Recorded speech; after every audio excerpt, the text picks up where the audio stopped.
She was hired to pretend. He just wanted to survive a weekend with his family. Neither of them expected that in the middle of a cold contract, something real would begin to grow. She was creative chaos. He, absolute control. And when two opposite worlds collide, either everything explodes or everything transforms. But how far would you go for a feeling that shouldn't exist? What if the most rehearsed lie became the truth your heart needed to hear? Get ready for a story about choices, unexpected truths, and the kind of love that doesn't follow any script. If this story touched your heart, subscribe to the channel, turn on notifications, and tell us in the comments, where are you listening to this story from? Your like helps the channel grow and keep bringing more emotional stories like this. Share with someone special. Ethan Wallace was the kind of man who intimidated even the most seasoned executives with a single look. At 38, he had built Wallace Global into a billion-dollar empire with satellite offices on 4 continents and a reputation for being ruthless, brilliant, and utterly impenetrable. His employees called him the Wall, not just because of his name, but because no one had ever seen what lay behind his cold, calculating exterior. His days were meticulously timed. Mornings began with a protein shake at precisely 5:45 a.m., followed by a treadmill run overlooking the Manhattan skyline. Meetings started at 7:30 sharp. Lunch was optional. He often skipped it. Every moment, every decision was optimized for efficiency. Feelings were distractions, emotions were liabilities. And vulnerability? That was for people who hadn't built empires from the ground up.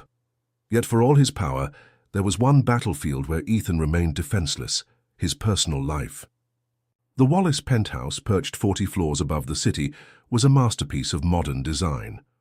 Floor-to-ceiling windows framed the skyline like artwork, but the space inside was sterile: steel, glass, and silence.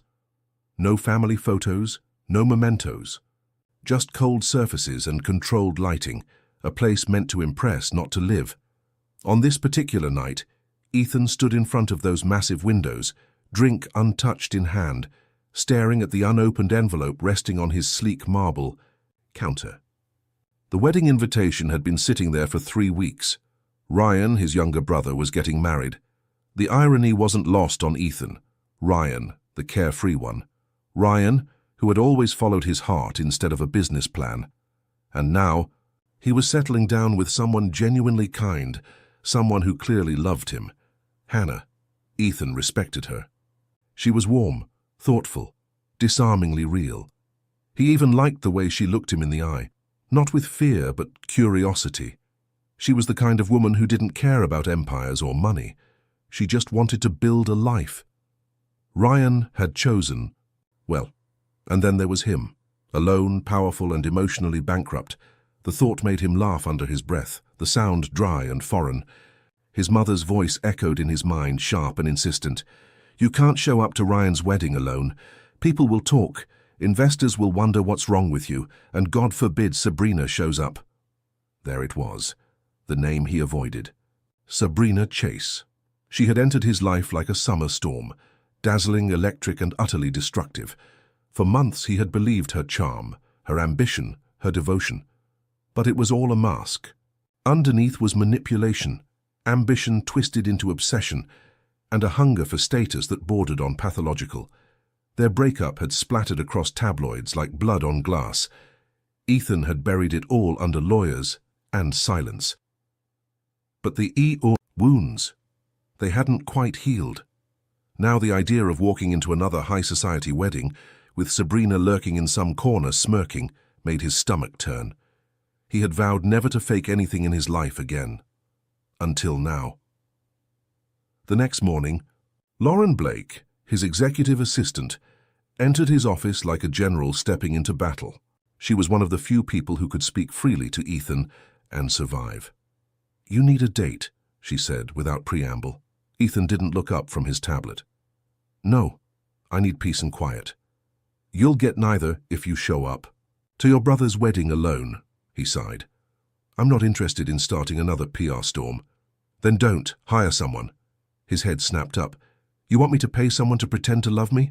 "I want you to survive a weekend without a media circus," she replied coolly. You don't need a fiancé. You need a placeholder, someone convincing, temporary, low risk. He folded his arms. So, an actress? No? Too obvious. Too rehearsed. You need someone real, someone who looks at you the way people in love look at each other, sat without effort. Ethan leaned back in his chair, studying her. And you've already found her, haven't you? Lauren tapped her iPad and turned it toward him. A profile appeared on the screen. Claire Bennett. Who is she? He asked, narrowing his eyes. She's an illustrator, Lauren said. Independent, educated, Brooklyn-based, runs a small children's bookstore inherited from her grandmother, struggling financially but refuses to sell out. She doesn't care about your money, which makes her perfect.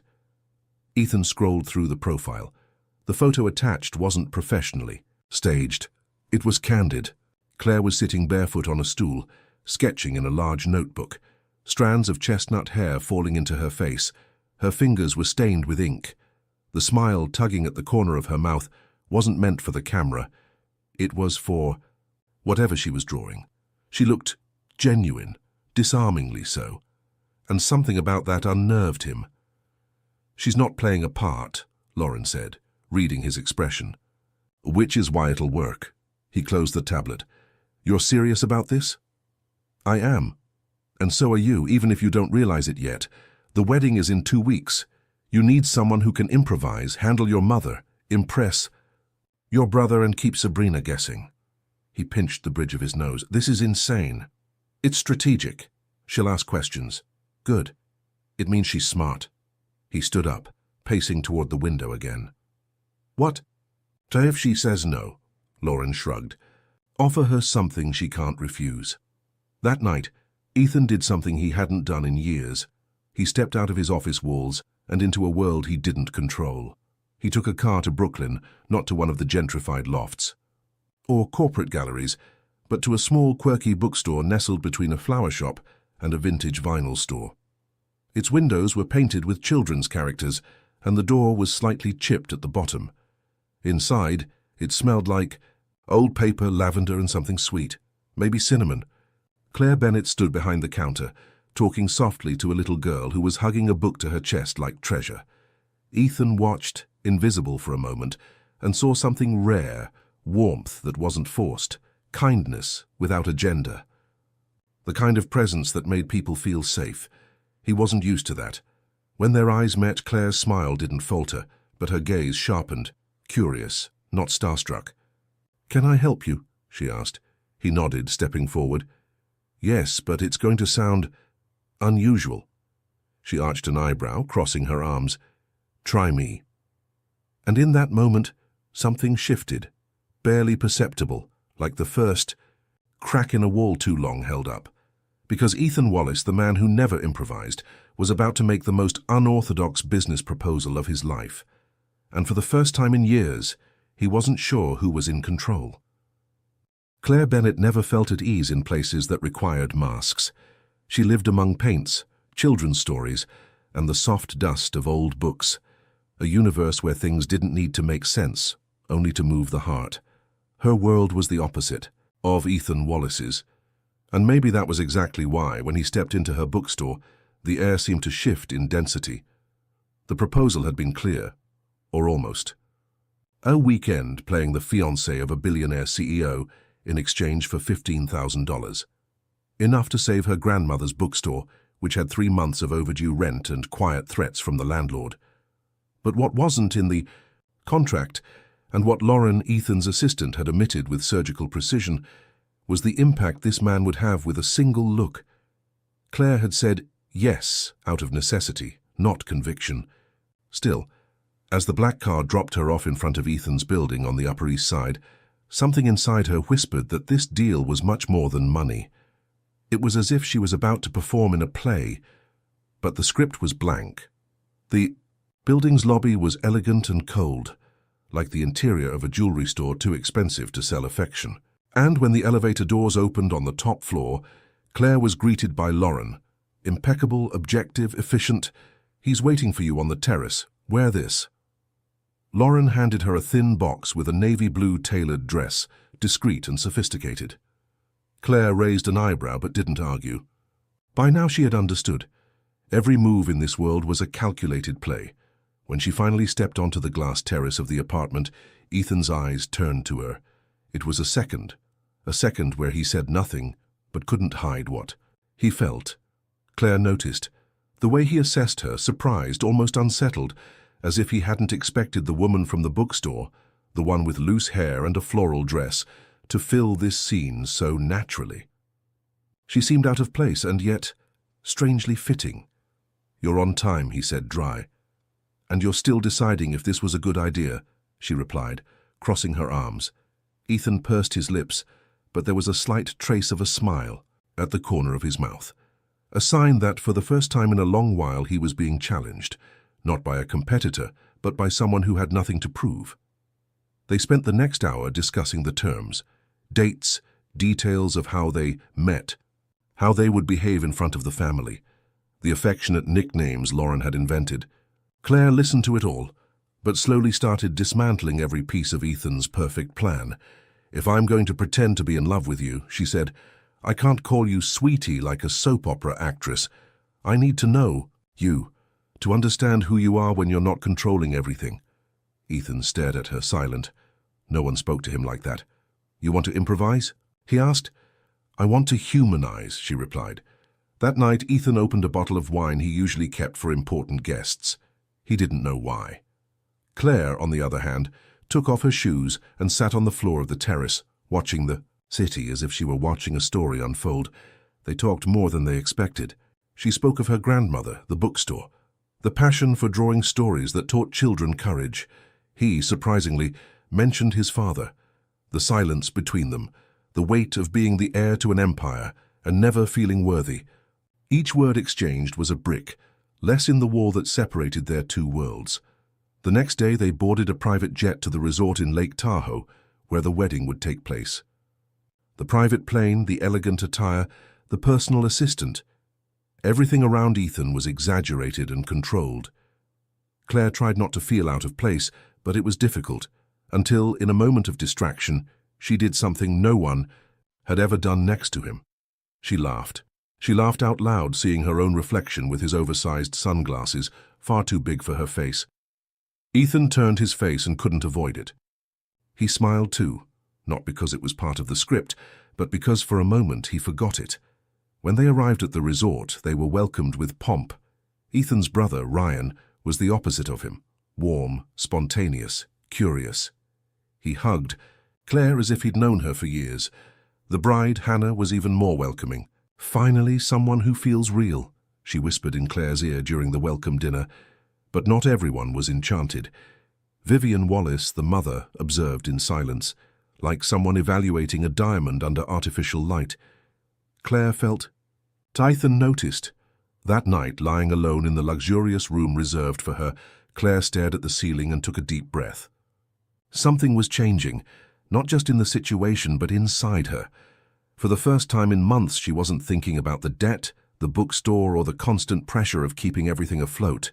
She was thinking about Ethan, not as the imposing CEO, but as the man who served her wine, who spoke of his father, who laughed with her on the plane. She knew she couldn't let herself fall into this trap.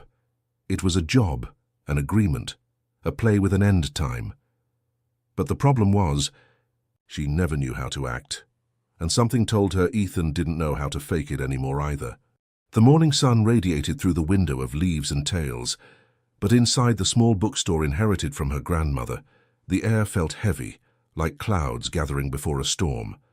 Claire Bennett had been coming here since she was a child, running through the narrow aisles between shelves, feeling the texture of old books under her fingertips, absorbing the intoxicating smell of yellowed paper, aged glue, and polished wood.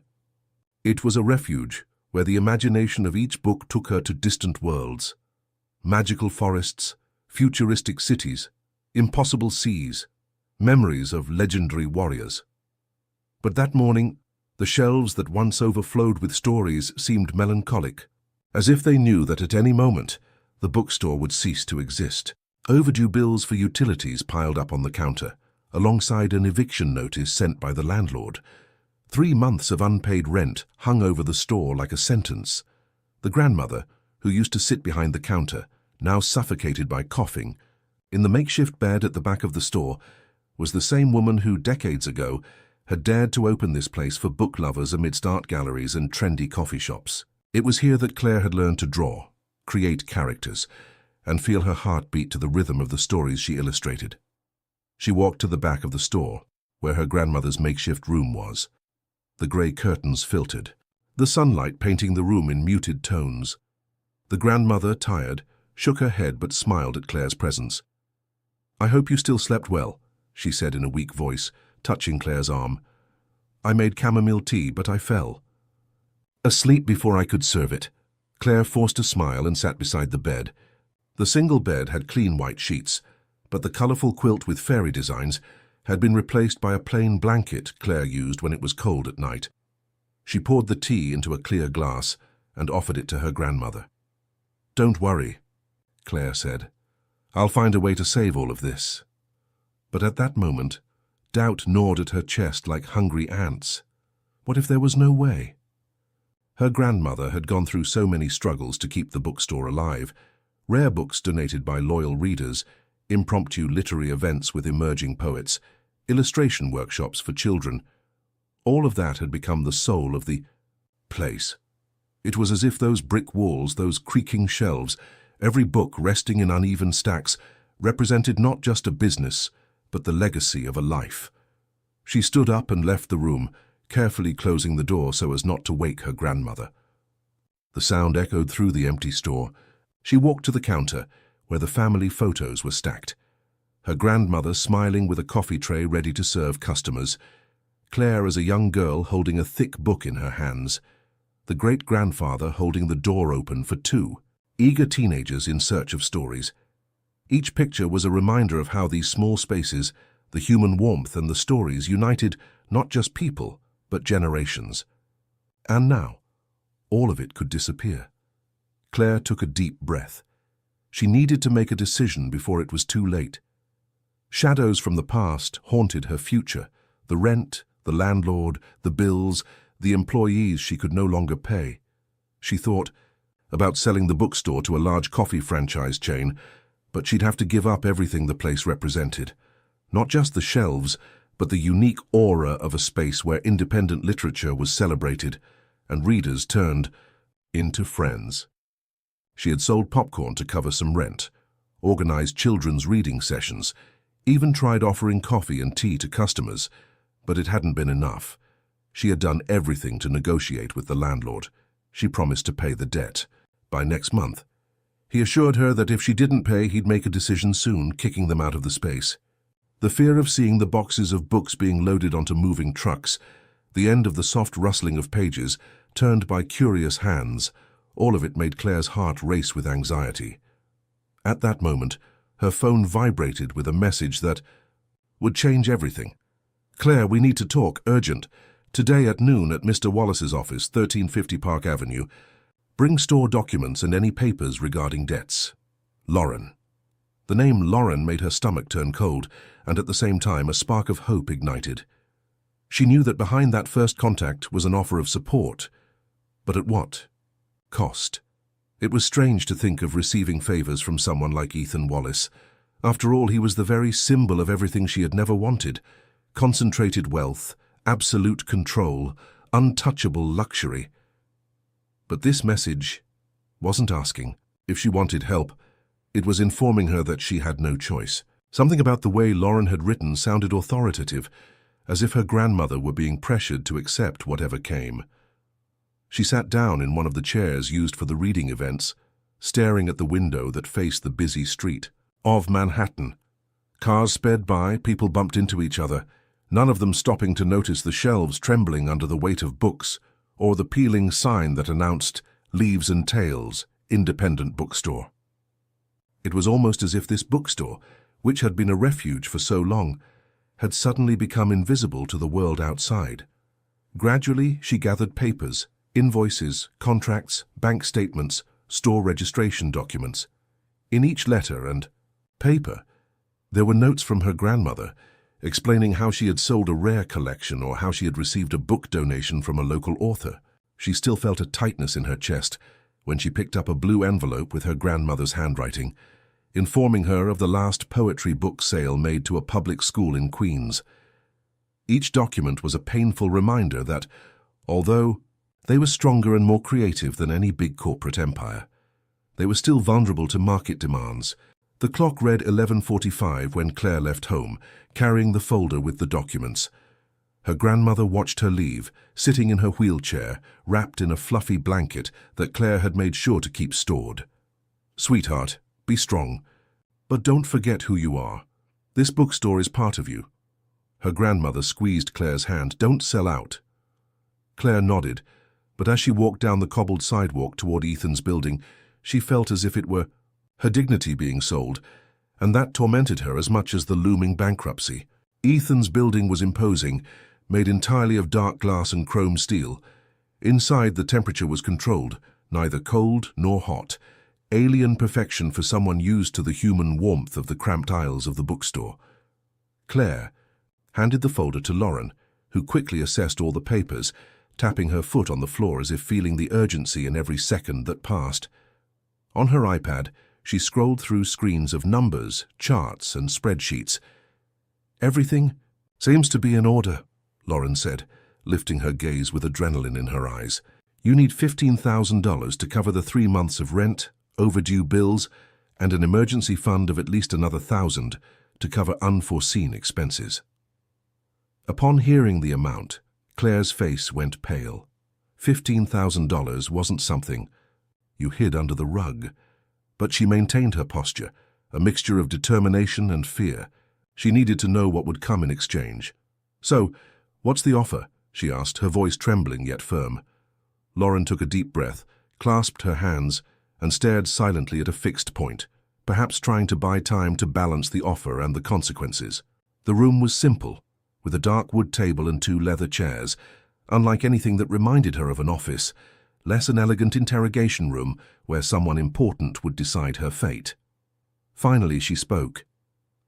"Ethan is willing to invest this $15,000 as long as you agree to play his fiancée for the entire weekend of his brother's wedding.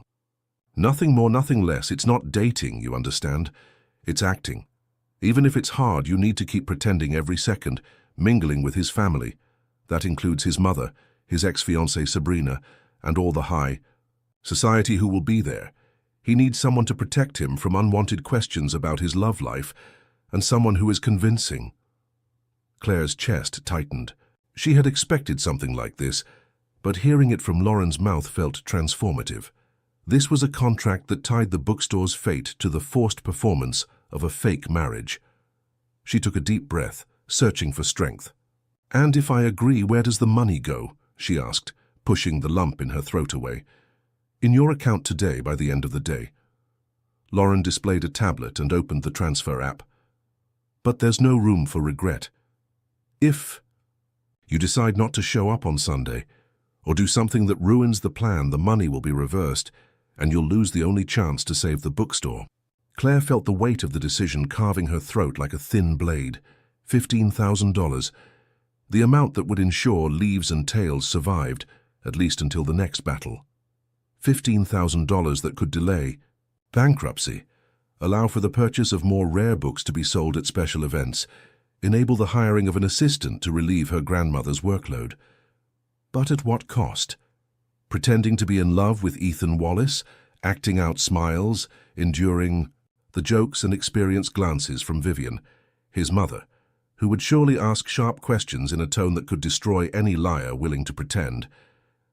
Claire clenched her hands, feeling the knuckles turning white. She closed her eyes for a moment, imagining how her grandmother would react if she knew her granddaughter had agreed to play the role of a billionaire's fiancé. She also imagined the bittersweet feeling of walking into a luxurious church, surrounded by people who, upon seeing her, would think, "This is the woman who won Ethan Wallace's heart." And deep down, she knew it wasn't true. It would be like forging a part of her own life, something she had always avoided doing. But loyalty to that bookstore was stronger. She opened her eyes, cleared her throat, and said, "I accept." The silence filled the room for a moment. A heavy silence like the vacuum before an explosion. Then Lauren straightened in her chair and extended her hand. "Welcome to the deal." Claire shook Lauren's hand, feeling the dry click of the handshake. At that moment, everything changed. The bookstore became a hostage to an act. And she had to be flawless. There was no turning back. As she left the building, Claire felt the cold air hit her face. Outside, the traffic was already chaotic, and she wondered if all of this would be worth it. $15,000 would hit her account that very afternoon. But the doubt, the fear, and the responsibility that this amount depended on her ability to pretend became a heavy burden in her heart. She looked at the sun setting on the horizon, painting the sky in shades of pink and orange. A reminder that even in the darkness, there was always the possibility of a new dawn. And at that moment, Claire promised herself that, although she would play the perfect fiancé, she would keep her authenticity intact, even if it meant risking losing everything. Because there was something more valuable than $15,000. The truth that lived in her grandmother's eyes, in the sighs of the readers who sought solace in the pages of books, in Claire's own heart, which would refuse to submit to any lie that would strip her of her identity. But at that moment, the deal was sealed and she had to move forward, not knowing where that act would take her. The contract between Claire and Ethan wasn't just a formality. It was a 37-page document, printed on firm paper, with margins meticulously aligned and clauses so detailed they seemed to have been written by lawyers who didn't believe in chance. For Ethan Wallace, each paragraph was armor, a way to ensure there would be no gaps, slips, or worse feelings. Claire read it all carefully, sitting in front of him in his office. The desk between them was large enough to hold the tense silence that settled right after she turned the last page. "Well, it's very direct," she said, raising an eyebrow.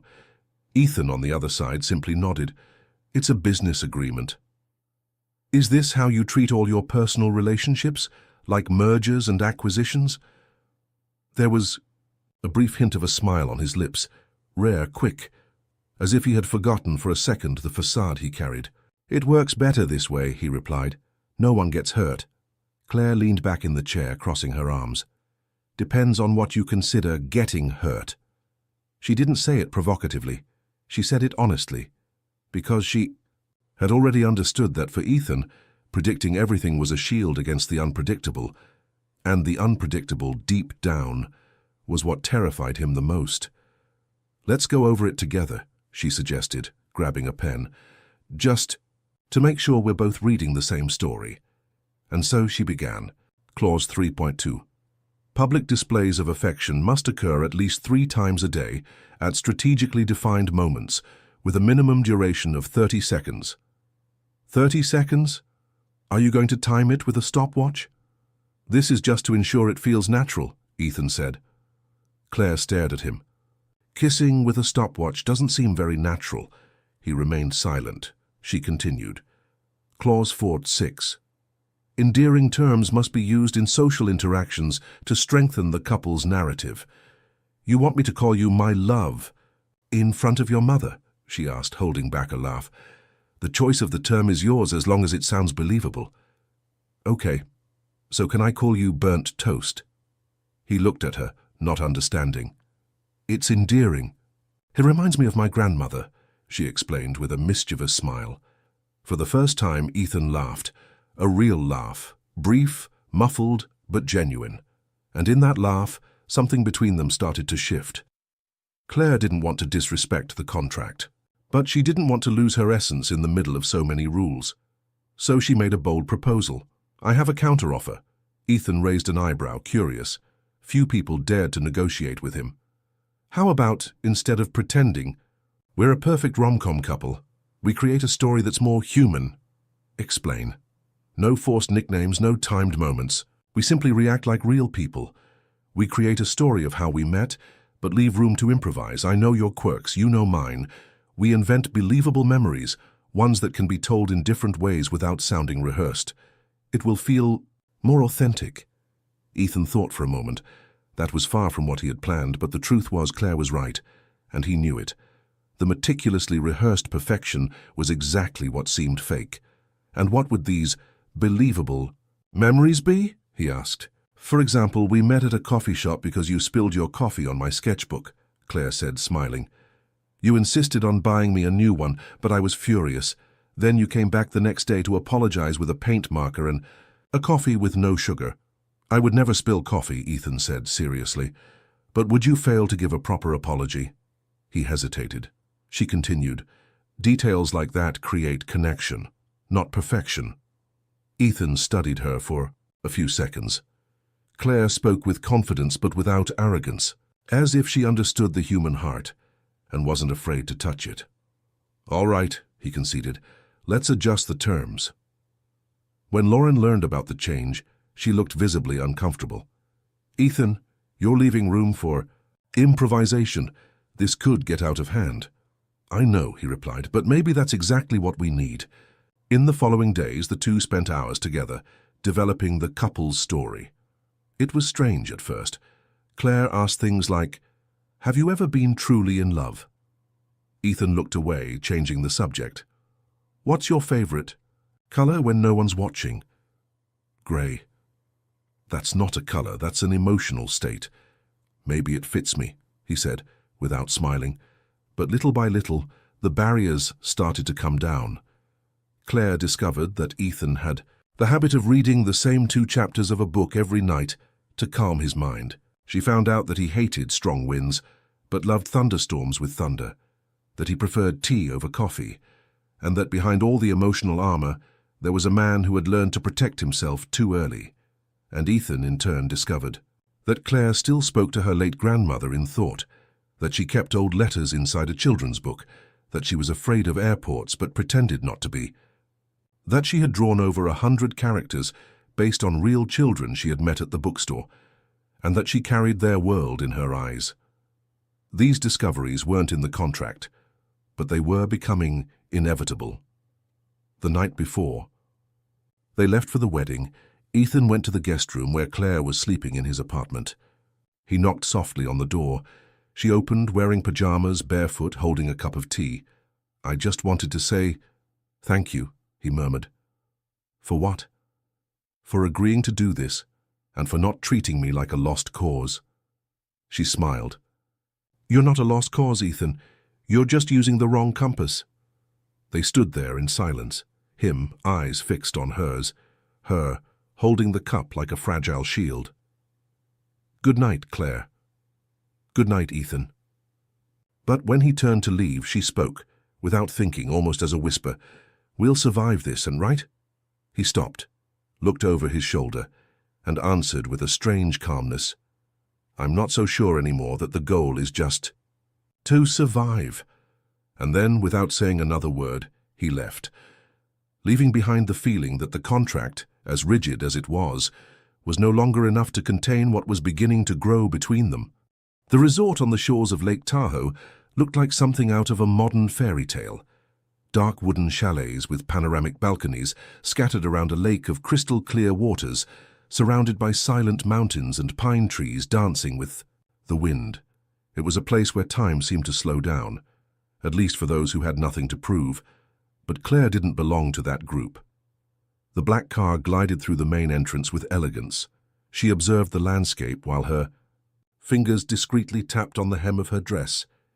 With every meter closer to the reception, she felt as if she was entering not only a luxurious setting, but a testing ground, where smiles were masks and gazes worked as radars. Ethan, beside her, maintained his impeccable posture, serene face, tailored suit. But Claire had already learned to read the small signs, the clenched jaw, the hand that slightly opened and closed, the shorter breath.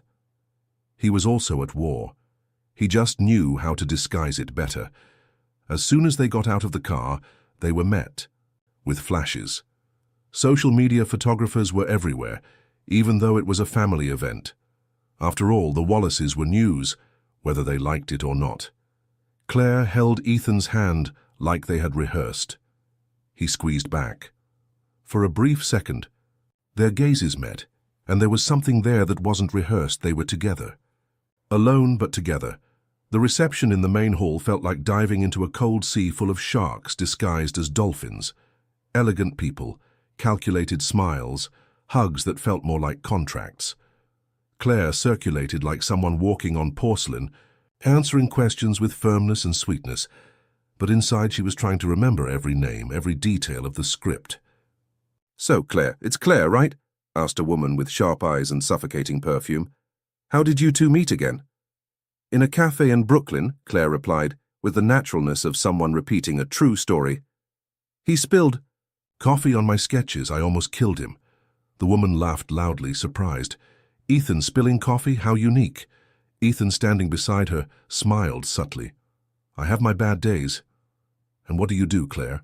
The same woman insisted, as if searching for a weak point. "I illustrate children's books, and I have a bookstore," Claire replied. "A bookstore?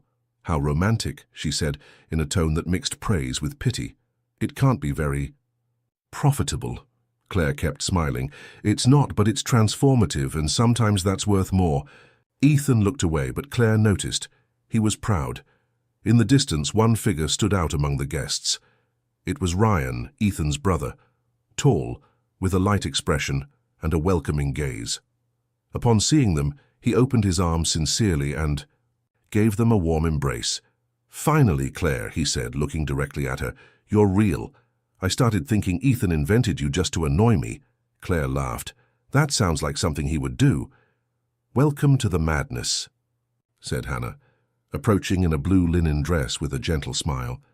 "You have calm eyes. I like that." During that first dinner, Claire felt something she didn't expect: belonging. Ryan made sure to include her in conversations. Hannah listened to her with genuine interest. Even some uncles and cousins seemed truly curious about her bookstore, her illustrations, her story. But not everything was welcoming. Vivian Wallace, the matriarch, sat at the head of the table, like a queen without a crown. She watched every gesture of Claire with scanning eyes, saying very little but saying everything with her silence. At dessert time, Vivian made her move. "Claire, dear," she said, slowly stirring her coffee. "What did your parents think when they found out you were with Ethan?" Claire swallowed hard. "That wasn't in the script. My parents passed away a few years ago," she replied calmly. "But I'm sure that if they were here, they'd be as charmed by him as I am." Vivian raised an eyebrow. "I'm sorry. Losing your parents at such a young age must have left marks." "Yes," Claire said, looking directly into her eyes. "But it also left strength." There was a second of silence at the table. Then Ryan gently tapped his glass, breaking the tension. "Time for a toast," he said cheerfully. "To love and its improbable forms." Ethan looked at Claire and raised his glass. She did the same. They toasted. And for a moment, they forgot it was a lie. But the biggest test was still to come. The next morning, while walking hand in hand through the resort's gardens, Ethan spoke with a tone more intimate than usual. "You were impressive yesterday."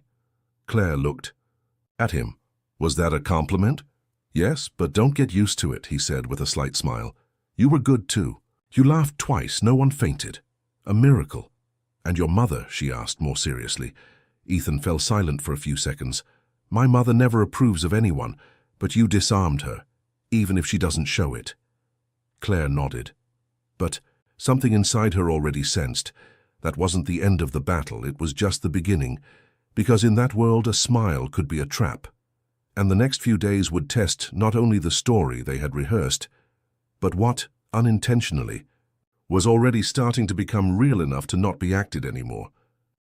Sabrina Chase always knew how to enter a room and make everyone notice her, even when her presence wasn't expected, especially when it wasn't expected. On the second day of the wedding, the guests were gathering in the resort's glass-walled ballroom for an elegant brunch.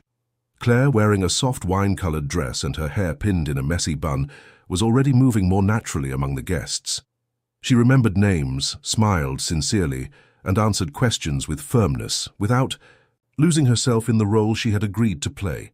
Ethan, by her side, was starting to break his own contract. He touched her with ease, laughed at spontaneous remarks, and now and then he looked at her with a silence that spoke more than any clause had ever predicted. It was in this atmosphere, of hidden lightness and unexpected connections, that Sabrina arrived. She entered the ballroom like a controlled storm. Firm steps, a dress too tight for a morning brunch, flawless makeup, and an expression of someone there to win, not to celebrate. Claire didn't need anyone to point her out. She knew it was her, the woman behind Ethan's trauma, the shadow in the form of expensive perfume. Sabrina crossed the ballroom as if she owned the space. She ignored the surprised looks, ignored the murmured comments.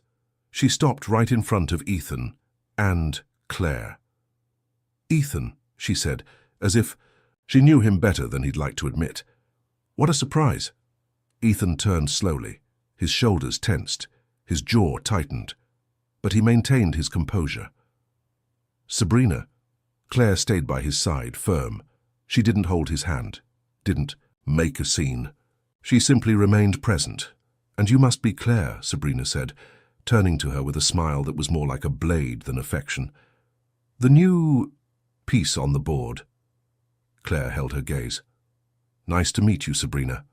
I've heard almost nothing about you." The provocation was subtle, but Sabrina understood. "I'm surprised you're still together," she continued, picking a strawberry from the fruit table. "Ethan isn't exactly good with consistency, is he?" "Good to know," Claire responded with softness. "But I tend to like challenges." Sabrina's gaze faltered for a second, but she quickly regained her tone. "I imagine so. To subject yourself to this theater." The sentence hung in the air like thick smoke. Ethan finally intervened. "That's enough, Sabrina." "Oh, please, Ethan, you didn't expect me to stay silent watching this charade, did you?" She stepped closer to him, her eyes flashing. "You've always hated facades." "It's not a facade." The words came out with more force than he intended.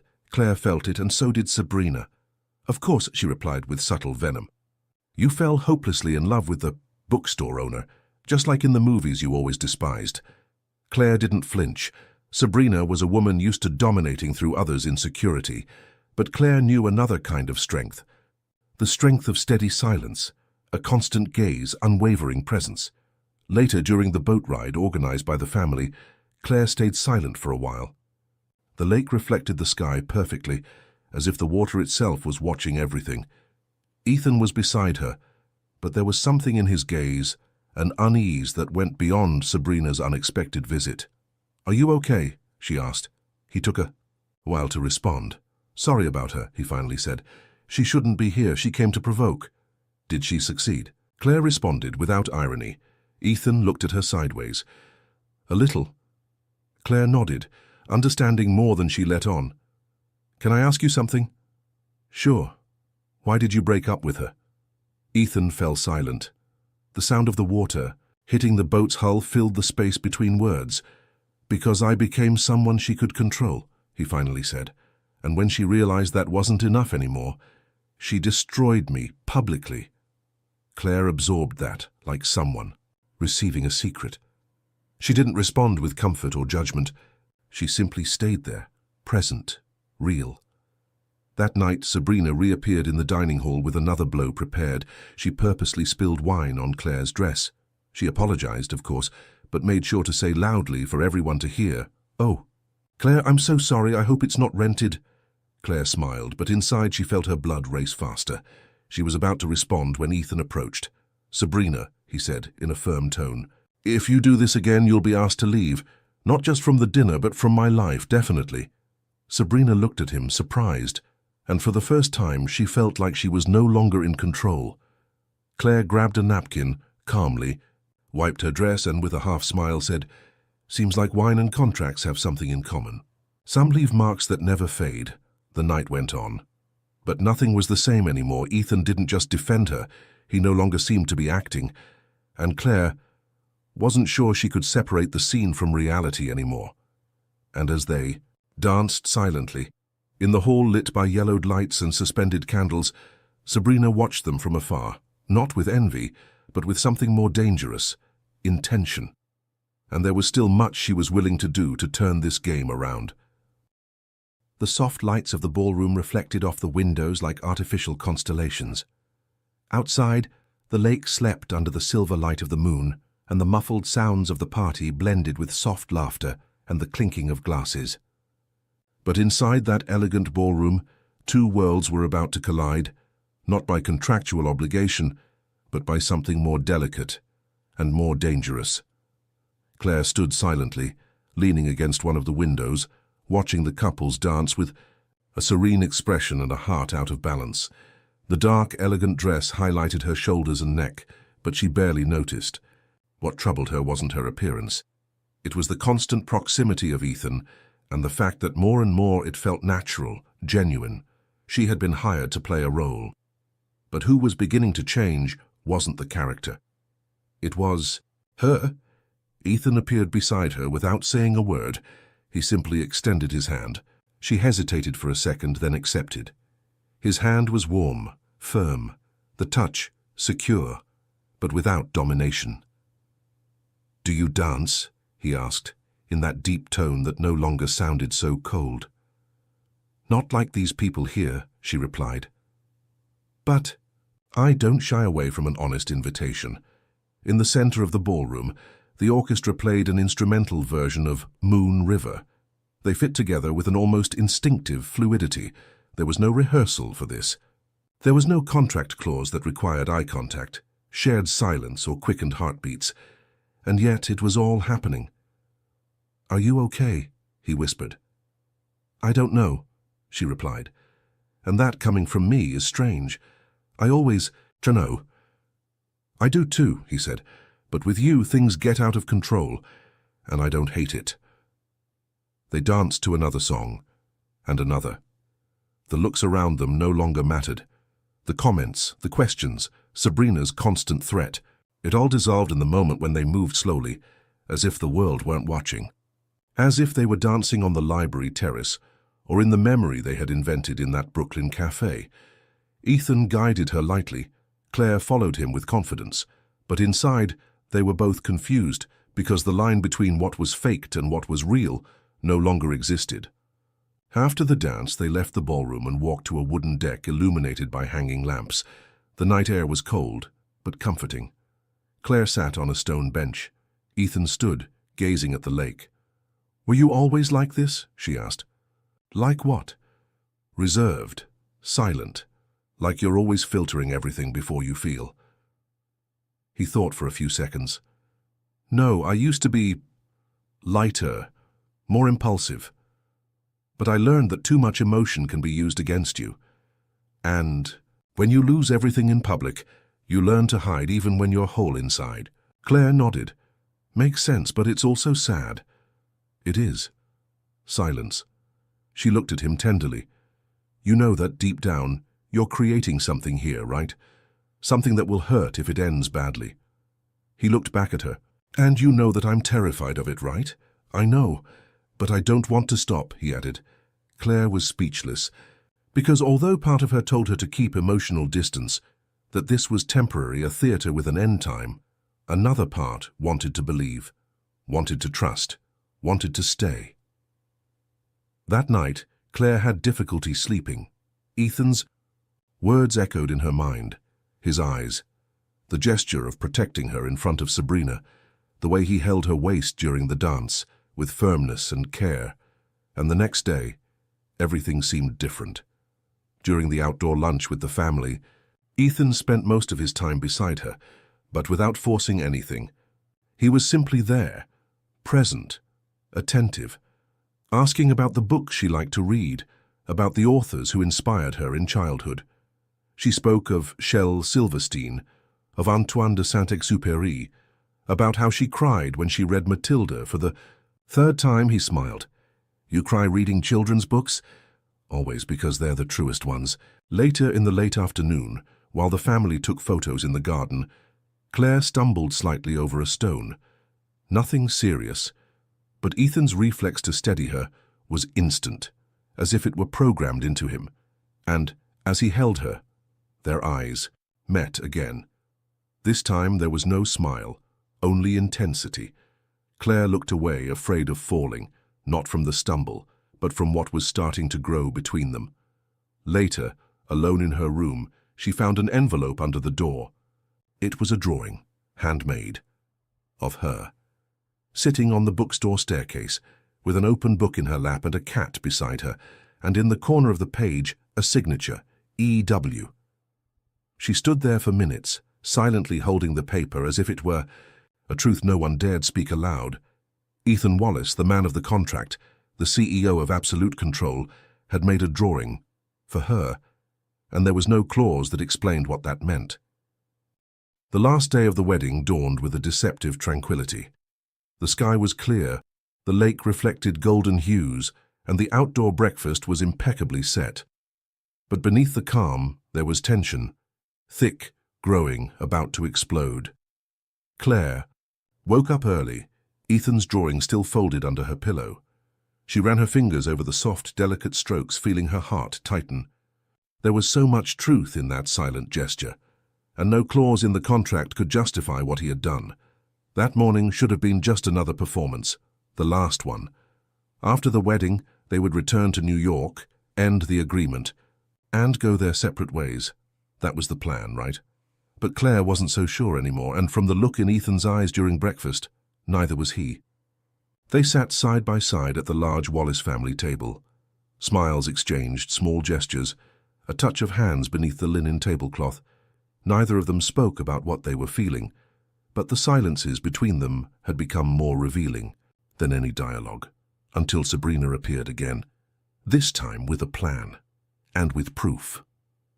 She waited for the right moment, in the middle of the final reception, when everyone was gathered taking photos and toasting the newlyweds. With a glass of champagne in hand and a victorious look on her face, Sabrina approached Vivian, the matriarch, and discreetly handed her an envelope. Vivian read in silence, her eyebrows arched, her lips tightened. Within seconds, Ethan's mother had gone from surprise to indignation. Claire, across the room, noticed the movement, but didn't immediately understand, until Vivian stood up and drew everyone's attention. "Excuse me," she said, her voice firm and cold. "Before we finish this lovely morning as a family, there's something that needs to be clarified." Everyone fell silent. Claire felt a chill run down her spine. Vivian held up the envelope. "I've received something rather concerning. A full dossier with records that this relationship," she pointed at Ethan and Claire, "is a farce. That this woman," she now looked directly at Claire, "was hired to play the role of a bride, for money." The explosion of murmurs was instant. Claire froze. Ethan stood up instinctively, as if his body knew before his mind that he needed to protect her. "This is ridiculous," he said, his voice grave. "Is it true?" Vivian demanded. All eyes were on them. Ryan, Hannah, the uncles, the guests, and Sabrina at the back of the crowd watched with a half-cruel smile as if she already knew the outcome. Claire tried to speak, but the words were stuck in her throat. She looked at Ethan. His eyes were fixed on her, not with guilt or shame, with pain. And then he did the unthinkable. He stepped forward. "It's true," he said firmly. A new murmur swept through the room.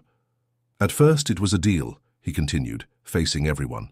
"I hired her, for personal reasons, to not face this weekend alone, to protect my image.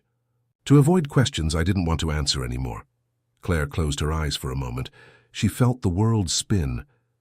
"But," Ethan continued, and now his voice was different, softer, more human. "At some point it stopped being a performance."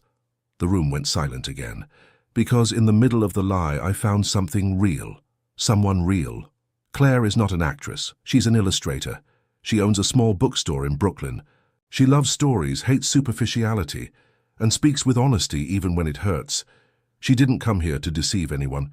She came because I asked her to, and in the process, she showed me who I really am. Claire felt her eyes fill with tears.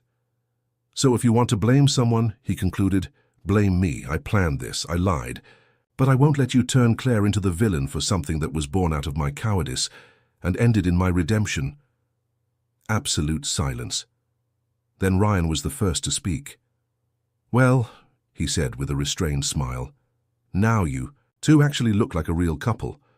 Some guests laughed, relieved. Others were in shock. Vivian, impassive, simply sat back down, holding her indignation like a sheathed sword. Sabrina left without saying a word. But Claire stayed there, looking at Ethan as if she were seeing him for the first time, and in fact maybe that was true, because the man who spoke before everyone was no longer the distant CEO. He was someone who had finally taken off his armor, and she, even trembling inside, knew there was something there she could no longer ignore. But there was still one question left unanswered, after so many truths had been exposed. What would come next? The return to Brooklyn had no glamour, no formal farewells. After the confrontation at the wedding, Claire took a commercial flight alone.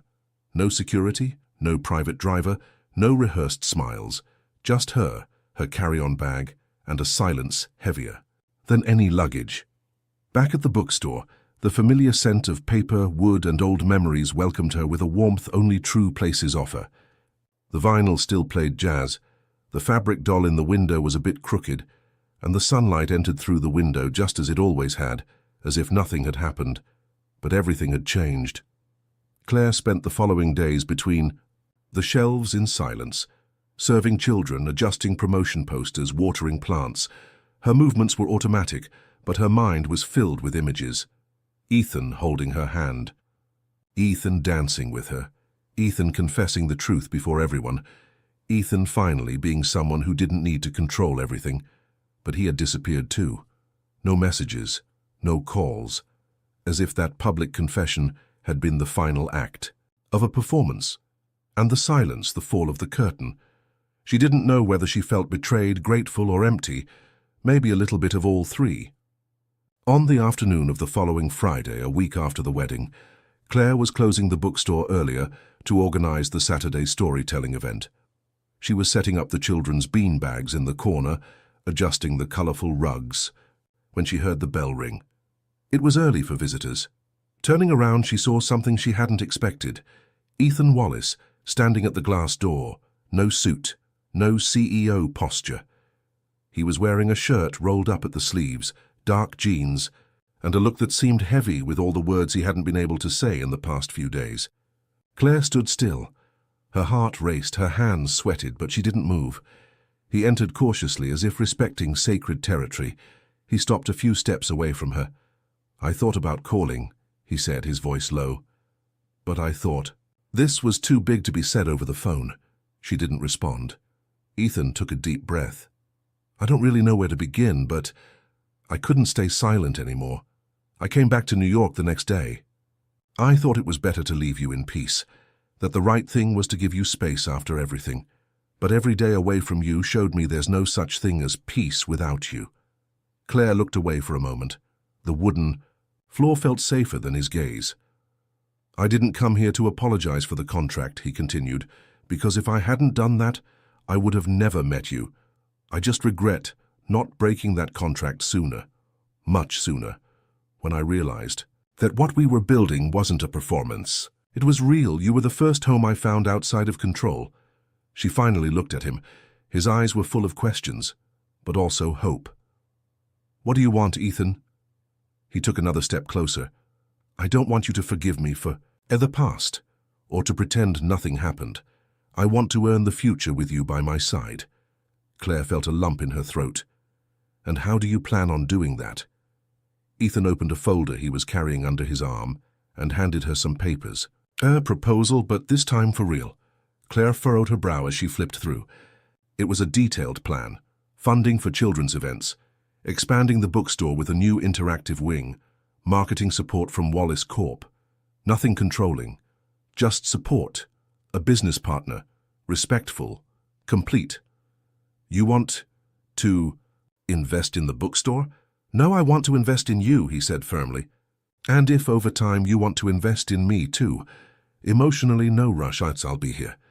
Claire smiled, small, hesitant, but true. "And if it goes wrong? Then at least we'll have built something worth trying." She walked to the counter, picked up a mug of tea and handed it to him. "Let's talk about this properly, slowly, no contracts." He accepted, smiling too. "No clauses?" "Just one," she said, lifting her chin. "Sincerity always." "I accept." And then, for the first time outside the ballrooms, the scripts and the pretenses, Ethan and Claire sat on the floor of the bookstore, surrounded by children's books, fabric dolls, and dreams stitched in silence. They talked for hours. No rush, no masks. And for the first time, something real began finally in the right way. But there was still one chapter to be written, and Claire knew. True stories don't end when silence comes. They only change tone. Months had passed since the reunion in the bookstore. Fall slowly arrived in Brooklyn, tinting the streets with shades of copper, gold, and burnt red. Leaves piled up on the sidewalks, and the breeze carried with it the familiar scent of coffee, wood, and the beginning of a new start. Leaves of Autumn, now revitalized, had transformed into something beyond just a bookstore. It was a space for encounters, for living stories, for children with bright eyes sitting on colorful cushions, listening to Claire bring to life characters she had created herself. At the back of the store, a new interactive wing had been built with support from Wallace Corp, but no one there knew this, because Ethan made sure his name was nowhere to be found. "This story is yours," he had said, and that was what said the most about him. Ethan now frequented the bookstore often, sometimes to bring coffee, sometimes to organize books, sometimes simply to sit in the corner, silently, watching Claire be herself, without filters, without pretenses. They weren't officially dating. No labels, no big promises. There was a quiet respect, a mutual care, a partnership blossoming, as if it had never been forced. On a rainy Sunday morning, Claire was organizing children's books in the window display when she felt Ethan approach from behind. He slowly wrapped his arms around her and rested his chin on her shoulder. "You know what's funny?" he asked, his voice calm. I spent my whole life believing I needed perfection. Now, I can't imagine a happy day without the imperfections you bring." Claire smiled, tilting her face slightly toward him. "And I used to think I needed to run from chaos, but deep down, I just needed someone who was willing to live in it with me, calmly." Silence. Outside, the rain tapped against the glass window. Ethan slowly let go of her, pulled a small box from his pocket, and placed it on the counter. Claire looked at the object with a racing heart, but no panic, just curiosity. She opened it. Carefully, it wasn't a ring, it was a key. "What's this?" "The key to the apartment above the new wing of the bookstore," he replied. "I renovated it. It's small, but it has a nice kitchen, a huge window, and a wall I thought you might want to use for your drawings." Claire stood in silence. The emotion came without warning. "You want me to move?" "I want you to have a place where you can create freely, and if one day you want to let me in that place, great. But only when you feel like you don't have to pretend anymore." Claire took the key and held it against her chest. "You know I already let you in, right?" "What?" "Let you in," he smiled. One of those smiles you don't see in corporate photos, smiles that come from the soul. "So, what are we now?" he asked playfully. "Booksellers and CEOs with romantic tendencies? No. We're two characters who ran off the script," she said, "and survived." A few days later, during the weekly children's reading session, Claire read enthusiastically one of her illustrated stories. Ethan sat at the back of the room observing. And there, in the midst of a group of small, attentive listeners, she gave him a glance. He responded with a subtle nod. They no longer needed contracts, clauses, or justifications.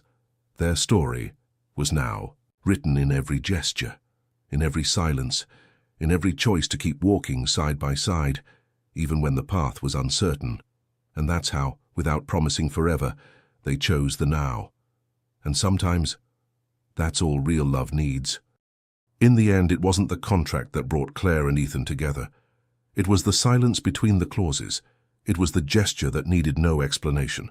It was the choice to keep going, even without certainty, even without promises, because real love doesn't start with guarantees.